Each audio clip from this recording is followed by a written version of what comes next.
Hey guys, Will Durst here with a few choice words about a group, a wonderful group, doing some great work, and they're called ethicsintech.com. And I know what you're saying, ethics in tech, wow, that sounds like an oxymoron. That's like saying vegetarian butcher, or kosher pork tartare, or Catholic condom supply house, or George W. Bush think tank, or Donald Trump guide to etiquette and manners. And you're right. But they're here to help, and they do with a smile. Every event that you go to will have a comedy component, along with expert speakers and panel discussions and audience community participation. So come on down, check out ethicsintech.com, and you can see past events, and you can read the blog, and you can see about upcoming events. So ethicsintech.com. It's simple, and you might want to consider volunteering, or throwing them a couple of bucks here and there. Any and or all donations will be accepted and appreciated. Ethics in tech. It doesn't have to be an oxymoron. I'm you tonight for you for this evening. As you just saw the message from Will Durst, we are a small nonprofit organization. We don't have any corporate sponsors. So before we start the program tonight, I want to give a small shout out to our fans and followers and people that support these events. I'm not going to mention all the names, but Kim, Janet, Oslam, Michael, Troy, Rahaf, Elaine, Marshall, Glenn, and many others. If it wasn't for you, we wouldn't be having this event. So thank you, and hopefully you get an opportunity to some of the big tech industries and companies such as Amazon Web Services, Google, and others. You might wonder why we're talking about this. As you know, folks like Jeff Bezos in the past 6 months during the pandemic were able to increase their wealth by over $70 billion, while 200,000 Americans died and millions more are unemployed. Companies received financial aid from the government, and the people were left hanging with $1,200 one-time stimulus check, which is really nothing. It's pathetic. So our destiny is controlled by the few oligarchs and the corporations that rule American capitalism. And it's them that I want to address. I don't think ultimately these people are bad people. I just think they're really misguided, that they are really misinformed, that they're really disconnected from empathy and sympathy towards their employees,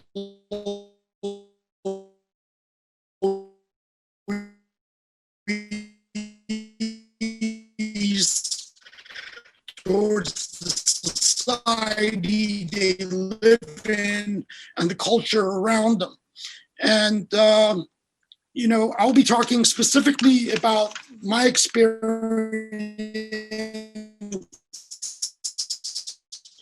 at Amazon for the first few minutes.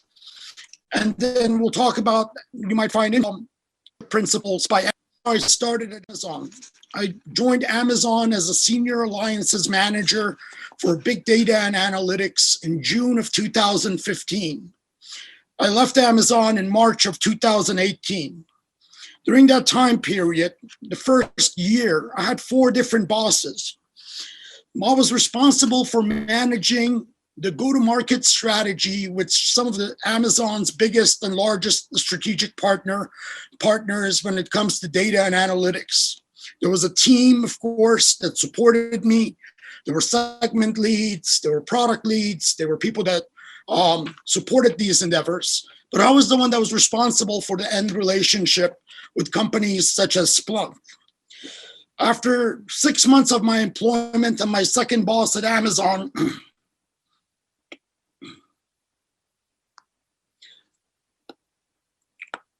I want to share this doc.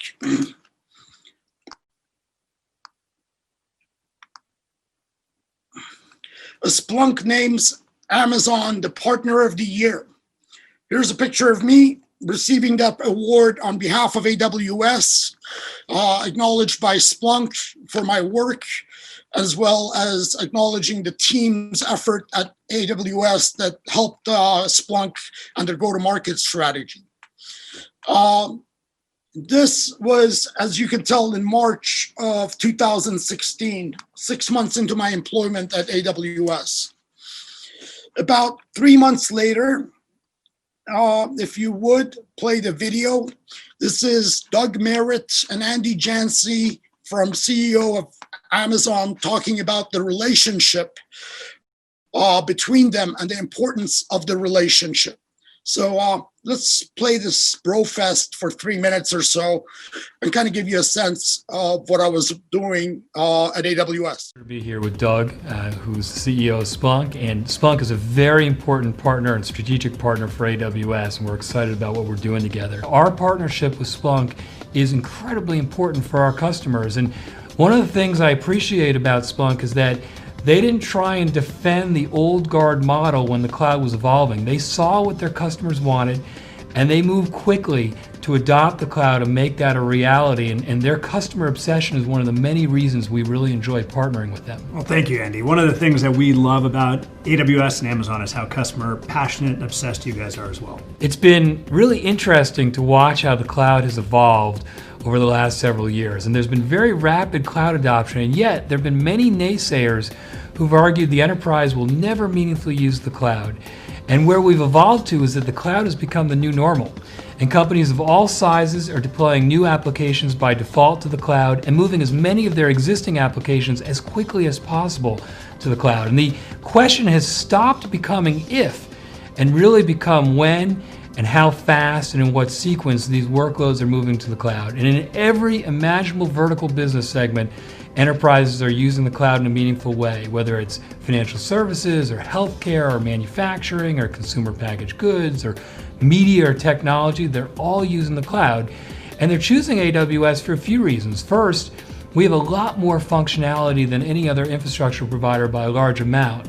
Second, we have much more maturity in our platform because we've been operating for over 10 years. And third, and as importantly as any of them, we have a much more vibrant ecosystem of partners that are building around the AWS cloud. And Splunk is front and center there. It's really interesting if you look at how enterprises are migrating very large amounts of workloads to AWS. What they really love is they really love having that agility of AWS, but having the end-to-end visibility that Splunk provides them on top of AWS. Yeah, Splunk and AWS are working closely together in so many different ways, Andy. Our product teams work together on integrations that help customers ensure security and compliance of applications that run on AWS.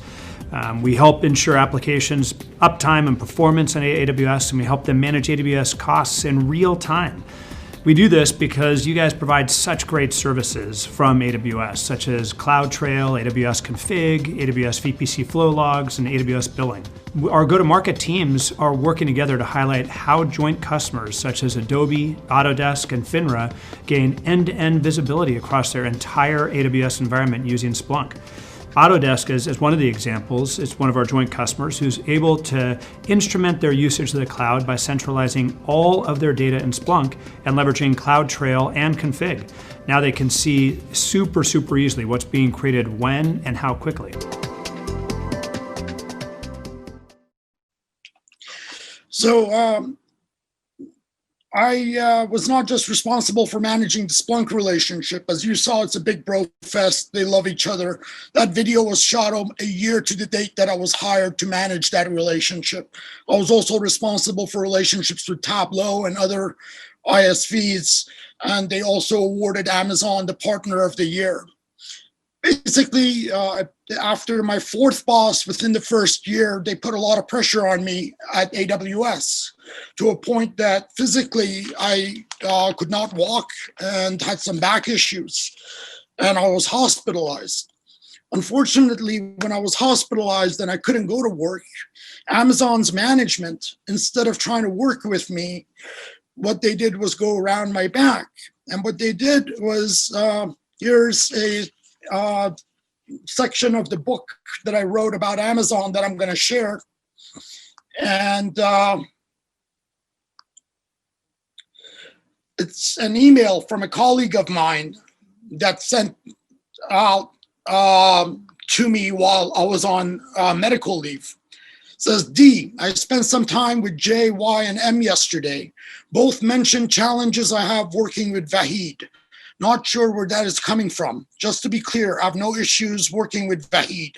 I think there are areas where he can improve, but it's definitely true for me as well. Thanks.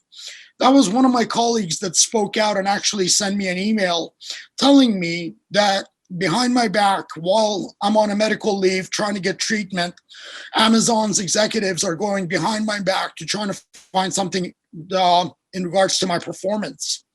When I came back to Amazon after my medical leave, I was told that I've been replaced, that my replacements were hired that day or that week, and there was no position for me within Amazon. Here's a company that hires over 100,000 people, supposedly. That has over 30,000 AWS partners, and they couldn't come up with 5 partners for me to manage. They made sure that I was unwelcomed in the organization. That is how Amazon treats its employees, as disposable commodities that they can get rid of anytime they want, and there's no repercussions. I would not take this matter to court because they have more attorneys, more legal counsel than anybody could imagine, and I wouldn't have a shot of winning it in court. But I want to plead my case to you as a viewer, so you know my background. Let's talk a little bit about the Amazon leadership principles that Jeff Bezos believes in. I'm going to bring up Amazon's open hiring site. This is not a PowerPoint by me. It starts off first and foremost with customer obsession. Leaders that start with the customer and work backwards. They work vigorously to earn and keep the customer trust. Although leaders pay attention to competitors, they obsess over customers. The question I always had about this leadership principle from Jeff is, who is your customer? Is your customer the user of Alexa and Ring that is trusting their private data to you? Is it the customer that's shopping online and trusts their shopping history with you? Is it the customer that orders music online and has Alexa music playing, that you know it's music histories? Or is it the defense industry, the NSA, the CIA, the organizations that monitor and undermine our civil rights? Decide who the customer is, Jeff. You know, you can't have two masters. You need to decide if you're going to serve the side of the NSA and the CIA and organizations of that nature, or you're going to protect the data of consumers. So this whole customer obsession, without defining who the customer is really pointless. The reason I bring this up as a point is, if you remember, Jeff Bezos has had his own phone hacked by the Crown Prince of Saudi Arabia after getting a WhatsApp text, which resulted in him getting a divorce. Now, Jeff, you associate with the MBSs of the world. Tomorrow is Khashoggi's 2 years anniversary of death. But the people in your phone book are the MBSs. These are the people you respond back to. So it tells a lot about the character of the man. Second, Jeff, why would a person like you, who's already been hacked, who already had his privacy violated, put on its board a former NSA chief, Keith Alexander, who lied about mass surveillance and now joins the Amazon board? Why would you have somebody of this character on the board of a company that's supposed to be trusted with our data? Decide who your master is, Jeff. Are you beholden to the federal government with your Jedi contracts and your NSA contracts and your CIA $900 million contracts? Or is it the average user and the consumer that you supposedly protect and care so much about? Your loyalties are misguided. Let's talk about, this is a lot of stuff you guys can read on your own. Amazon says that they insist on the highest standards. Again, the question that I have is, what are these standards? Leaders have relentlessly high standards. Well, what are the standards? Is it the Chinese manufacturers that bring in goods into this country that are not repairable, that have to be disposed of, that are cheaply made? Is it the NSA that wants data on its US users as well as globally? So whose the standards are you following, Jeff? Whose the standards does Amazon care about? Define those standards. Let the organization know what that is and live by them. Finally, frugality. And I got a few things to say about this. I got a lot of stories to say about frugality. You know, Amazon is an organization that celebrates its holiday party in February. And that's not because we're celebrating Martin Luther King's Day or Valentine's Day, because that is because the company is so frugal that they'd rather get cheap facilities to be able to accommodate a Christmas party in February. Amazon frugality goes beyond that. It's paying poorly to the workers. What is $17 an hour for a man that just made $70 billion? I mean, a fraction of what you make, Jeff, could impact the lives of so many people. You could directly impact the lives of hundreds, thousands of workers and employees by increasing that money, but you won't, just because you're cheap and too greedy. And that goes for the rest of the organization. You know, I don't care if you don't want to compensate me for the work I do at Amazon, but at least compensate your current employees fairly and give them something that they can live with during these difficult times. You know, the pandemic affected a lot of families, and a lot more than just one person depends on that paycheck. So why not, for once in your life, be known for generosity instead of being cheap? You know, that's what I would like to say to Jeff Bezos. What else can I share with you? You can read about some of these other leadership principles, and I'll be happy to comment on each, but we don't have that much time. I want to talk about the one that they talk about: have backbone, disagree, and commit. Leaders are obligated to respectfully challenge decision when they disagree, even if doing so is uncomfortable or exhausting. Okay, leaders have conviction and are tenacious. They do not compromise for the sake of social cohesion. Once the decision is determined, they commit wholly. Well, tell me about your backbone. I bet Amazon and Jeff don't have a backbone. They're like a slug. Slugs don't have backbone. I know what it takes to have a backbone, and that means to stand up for something. Nothing that Jeff does, except for the mighty dollar, is that what he stands for. You know, at the end of the day, all the oligarchs and all the money they keep printing for themselves is to their benefits. It's for the mighty dollar. That is their value system. What happens if we decide as humanity that we want to move away from this standard, that we're tired of the banks getting all the money they want from our politicians, that we're tired of our politicians supplying our corporations with endless cash while they leave the rest of us dry? You know, Amazon and Jeff Bezos are like river otters. They build a dam, but they build it with concrete and sewage and everything else, and they leave nothing for the people down the street. That's what I wanted to say about Amazon and its leadership principles briefly.